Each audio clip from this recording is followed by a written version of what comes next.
যতই করো হামলা, যতই করো হামলা, খেলা হবে এবার দুরন্ত গতিতে। ছক্কার খেলা হবে, ছক্কা ছক্কা। বিজেপিকে ছক্কা মারতে হবে, যাতে চিরকালের মতো বলে আমি বিজেপি করব না, আমি বিজেপি করব না, আমি বিজেপি করব না। ছক্কা মেরে অক্কা করে দিতে হবে, ছক্কা মেরে অক্কা। They have all the power to do it. They can also say I'm wearing a blue shirt and not a white shirt. No disturbing the house in protest against what the Chief Election Commissioner is doing.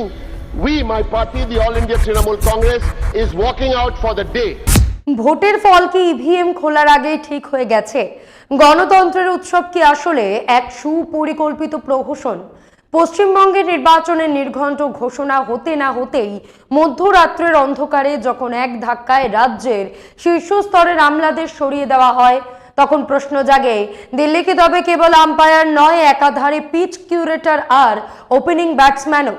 যেখানে 60 লক্ষ ভোটারের নাম নিয়ে জালিয়াতির অভিযোগ ওঠে, যেখানে মুখ্য নির্বাচন কমিশনারকে খোদ সংসদে ইমপিচমেন্টের মুখে পড়তে হয়, সেখানে নিরপেক্ষতা কি কেবলই অভিধানের শব্দ?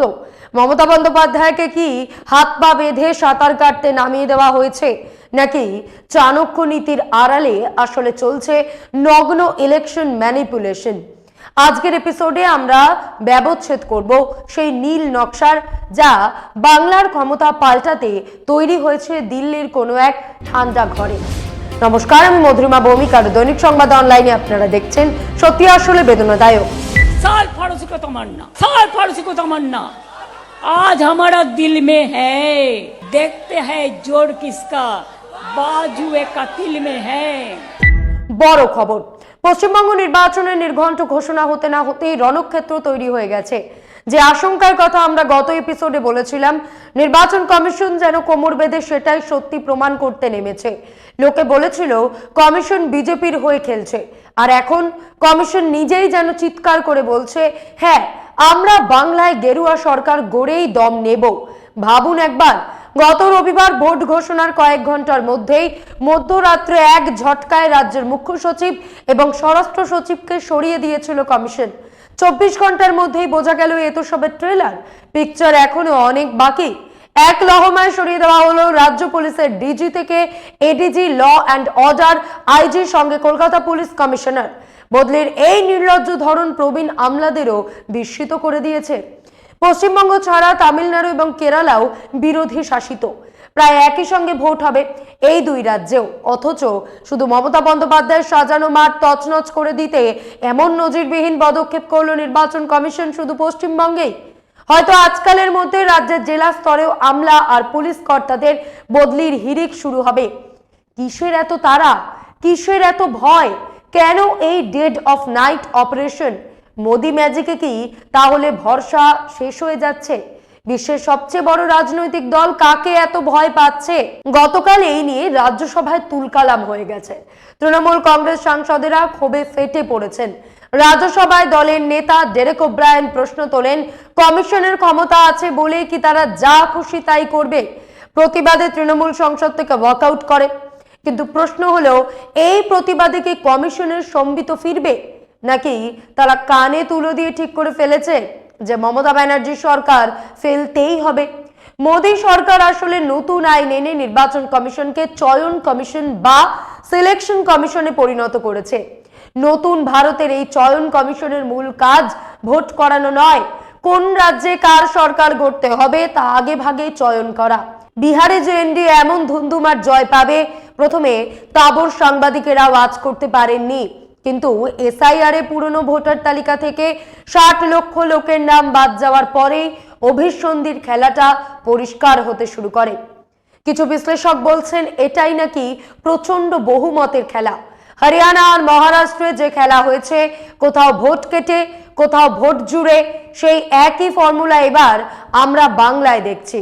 পশ্চিমবঙ্গে শুধু পশ্চিম বর্ধমান জেলাতেই 55% নাম কাটা গেছে, তার সঙ্গে 1,37,000 বিচারাধীন তালিকায়।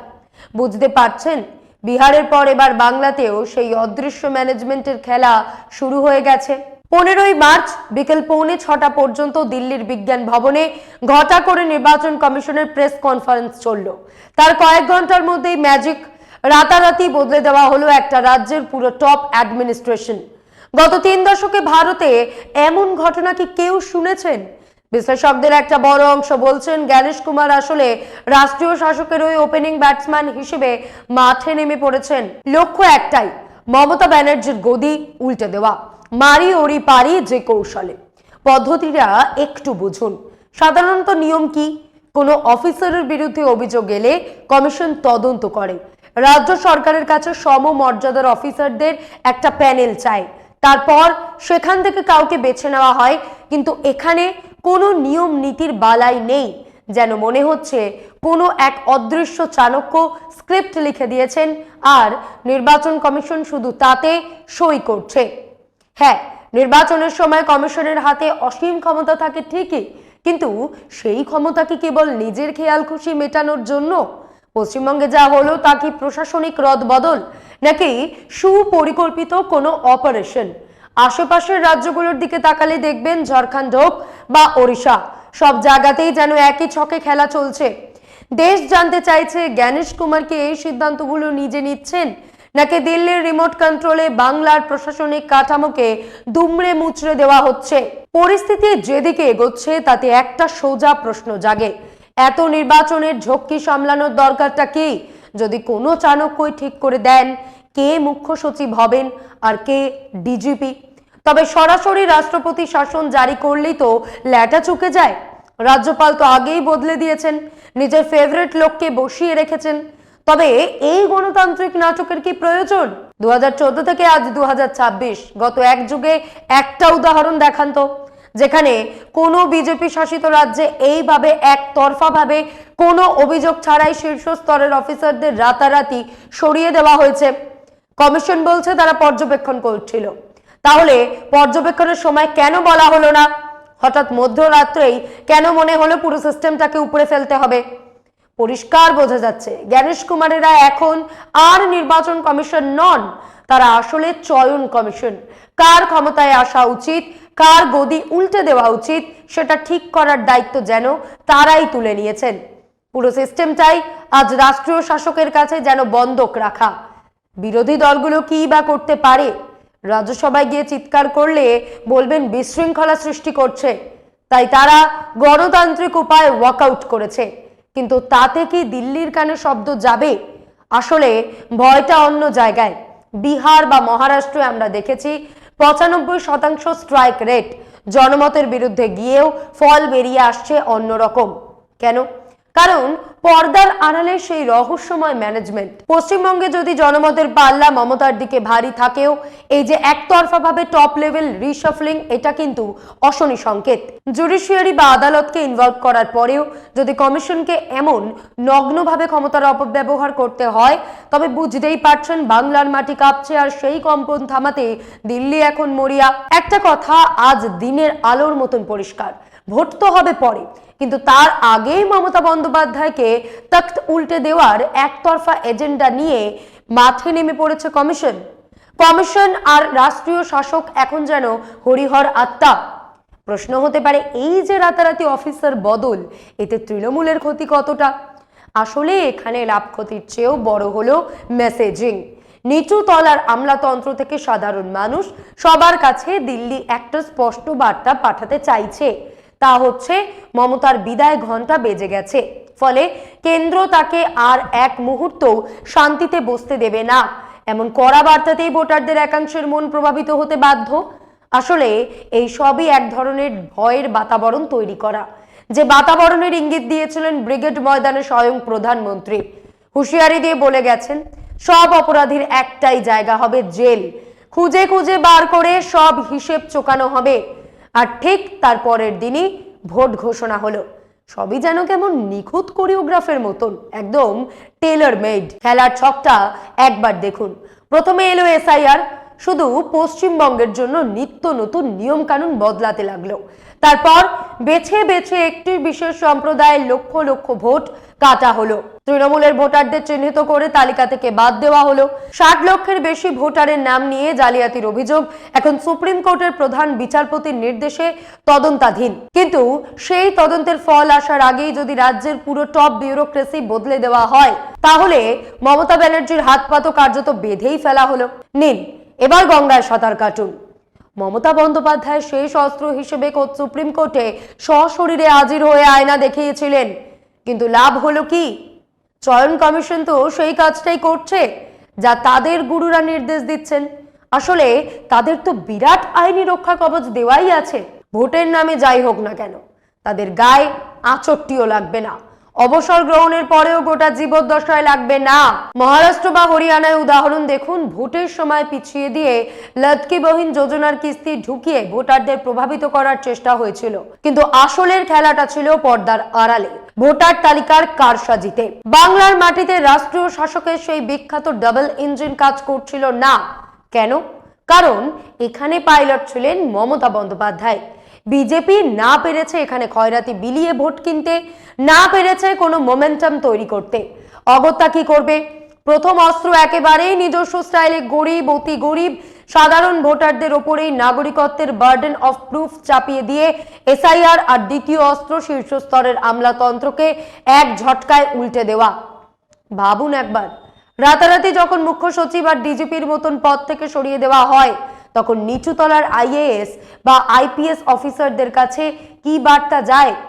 বার্তাটা খুব লাউড অ্যান্ড ক্লিয়ার, দিল্লি যা চাইছে তাই করো, নইলে রক্ষা নেই।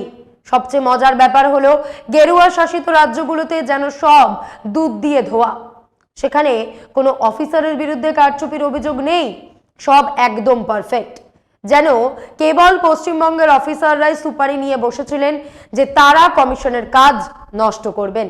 চয়ন কমিশন আর দেশের বিচার ব্যবস্থার কাছে আমি সবিনয় জানতে চাই, এই হিম্মত কি কমিশন আসামে দেখাতে পারবে? 2024-এ মহারাষ্ট্রের সময় কেন এমনটা করা হলো না? অনেকে আবার চয়ন কমিশনকে চুন কমিশন বলতে শুরু করেছেন, কারণ এরা মানুষের গণতান্ত্রিক অধিকারে চুনের দাগ লাগিয়ে একটি নির্দিষ্ট দলের একাধিপত্য কায়েম করার চেষ্টা করছে। আম্পায়ার যখন নিজেই রাষ্ট্রীয় শাসকের হয়ে ওপেনিং ব্যাটসম্যান হিসেবে মাঠে নামেন, তখন তার উপর আর ভরসা করবেন কিভাবে? যে রেফারির ব্যবহার নীতি ক্ষমতাসীন দলের সঙ্গে ঘি পোলাওয়ের মতন মাখামাখি, তার বাঁশিতে আজ যাই হোক নিরপেক্ষতা আশা করা বৃথা। লড়াইটা এখন আর রাজনৈতিক দলের মধ্যে নেই, লড়াইটা হয়ে দাঁড়িয়েছে জনগণের অধিকার বনাম একটি নিয়ন্ত্রিত সিস্টেমের। মহারাষ্ট্র আর বিহারে যা হয়েছে তা তো কেবল ট্রেলার ছিল। বাংলায় যা শুরু হলো তা রীতিমতো এক প্রশাসনিক রক্তপাত। মহারাষ্ট্র শিবসেনার প্রতীক নিয়ে যে ছেলে খেলা হলো, যেভাবে হরিয়ানার সাথে ভোট না করিয়ে মহারাষ্ট্রের ভোট পিছিয়ে দেওয়া হলো, সবই কি নিছক কাকতালীয়? কর্ণাটকে ভোটার তালিকা চুরির তদন্ত কমিশন আজও শেষ করতে পারল না কেন? কারণ এই চয়ন কমিশন রাষ্ট্রীয় প্রভুদের খুশি করার জন্য যে কোনো স্তরে নামতে প্রস্তুত। মনে করে দেখুন, নতুন ইলেকশন কমিশনের অ্যাক্ট যখন আসে, তখন সুপ্রিম কোর্ট কি বলেছিল? স্পষ্ট জানিয়েছিল ইলেকটোরাল প্রসেসকে এখন পুরোপুরিভাবে এক্সিকিউটিভ বা সরকার দখল করে নিয়েছে। আজকের চয়ন কমিশন সেই দখলেরই ফসল। সুপ্রিম কোর্টে মামলা পড়ে আছে ঠিকই, কিন্তু মামলার রেজাল্ট আসার আগে চয়ন কমিশনের কর্তারা নিজেদের কাঙ্ক্ষিত লক্ষ্য হাসিল করে বিদায় নেবেন। আসল প্রশ্নটা হলো নৈতিকতার। সভ্য পৃথিবীর ধারণাটা কি? যতদিন যাবে মানুষ সভ্যতার দিকে এগোবে, গণতন্ত্রের দিকে যাবে, স্বৈরতন্ত্র প্রত্যাখ্যান করবে, মুক্তমনা হবে। দেশপ্রেমের পতাকা টাঙিয়ে ক্ষমতার জন্য মানবিকতা, নৈতিকতা কেমন সব উধাও হয়ে গেছে। পৃথিবীটাই ক্ষমতান্ধ। যাকে যখন প্রয়োজন মারো, কাটো, বোমা ফেলে গুড়িয়ে দাও। মমতা বন্দ্যোপাধ্যায়ের সামনে এখন মস্ত বড় ধর্ম সংকট।